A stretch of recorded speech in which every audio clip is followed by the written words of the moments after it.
Briana Aldridge, joined by Clarence Hill from DLL's Cowboys. And we are kind of, I don't want to say a slow day, but it wasn't too much excitement we got. But I think the biggest news of the day, Clarence, is some people who did not play last week were back out on the practice field. Well, namely Ceedee Lamb. Namely Ceedee Lamb. Yeah, he's still going through concussion protocol, but in Shotty says that has to go through a couple of things left to clear him for the game, but everything looks good. I mean, he was out there practicing, he was running routes and different things like that. So you will get Ceedee and you'll get Pickett and you get that offense back on track. Tyler Guyton has missed the last couple of weeks. He was still working with Britt Brown. And we'll see. I don't, that may be a game time decision. Clowney, Jadeveon Clowney. Jadeveon Clowney was back on the practice field. I think he should be good to go. So this team is getting healthy and ready to go. One question is Diggs, Trevon Diggs. Trevon Diggs.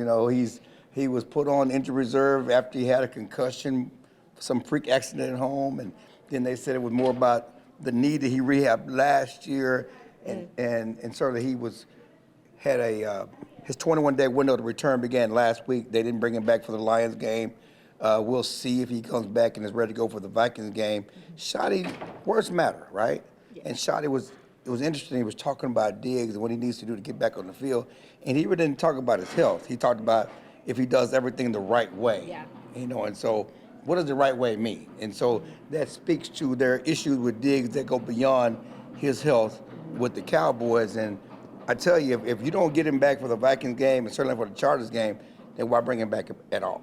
Right. And so the clock is ticking on them and Diggs to get him back for the rest of the season. Yeah, there was a follow-up question to clarify for those who didn't hear the press conference, if it was, him physically, mentally, or like stuff in the classroom, and he kind of said all went together, and I think everybody kind of took that in as you did.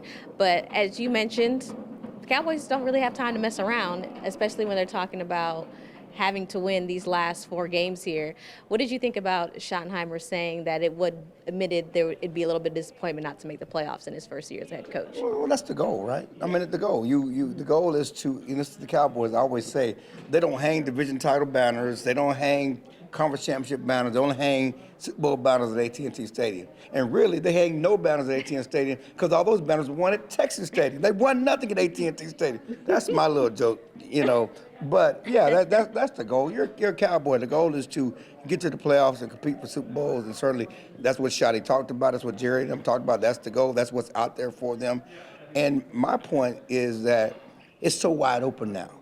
It's a missed opportunity if you don't get in the playoffs and get a chance to find a way to end this 30-year drought if you don't get in the playoffs. So yeah, it would be at this point. We can talk about the Quentin Williams trade. We can talk about Pickett. We can talk about all the things we love about Shotty and how he's kept this team together. But the bottom line is bottom line. You're here to win. You're here to get to the playoffs and try to get to the Super Bowl. If you don't do that as a Cowboys coach, as a Cowboys team, it's a disappointment. It would kind of suck to have to sit here and have a conversation about how they missed another year of the playoffs if it doesn't go their way. There's still a chance. Yeah. Smaller chance than last week, but a chance.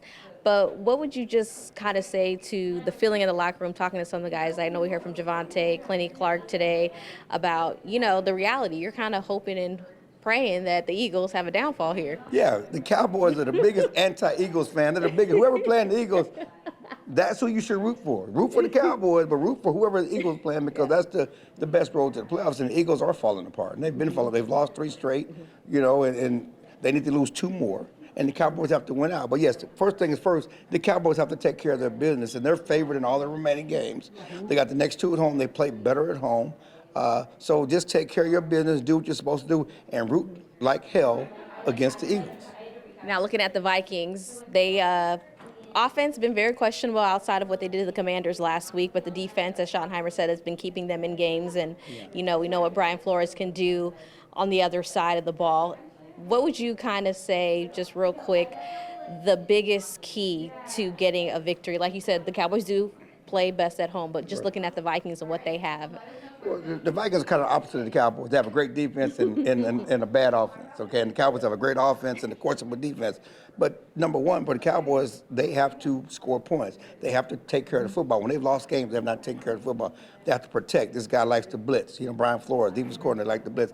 Protect Dak Prescott. Take care of the football. they will win this game. All right, you hit it here first. We got a lot of confidence. It's only Wednesday until they welcome the Vikings come Sunday. That's it for now. For Briana Aldridge, for Clarence Hill.